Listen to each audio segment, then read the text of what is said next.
რუსთავში ქორეოგრაფიული კონკურს ფესტივალი ქართული ანსამბლ სალხინოსა და კახაბერისა და ხანუმების კონცერტით გაიხსნა.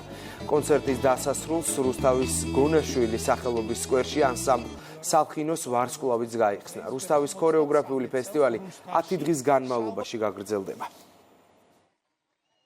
ქალაქისთვის მნიშვნელოვანი ფესტივალი ღირსეულად გავხსენით ანსამბლი სალხინოს კონცერტით, რომელიც იყო ძალიან ემოციური თითოეული რუსთაველისთვის.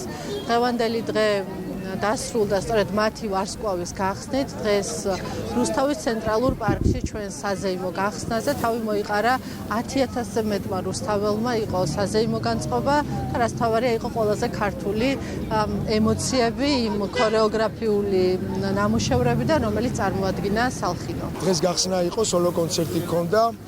ეს დასაწყისია და მინდა რომ ყველას წარმატება უსურვო ყველა მონაწილეს, ქორეოგრაფს, ბავშვებს და თვითონ რეგიონებიდან საიდანაც ჩამოდიან ამდენი ანსამბლები. მოხარული ვართ რომ ამ ფესტივალზე მონაწილეობთ.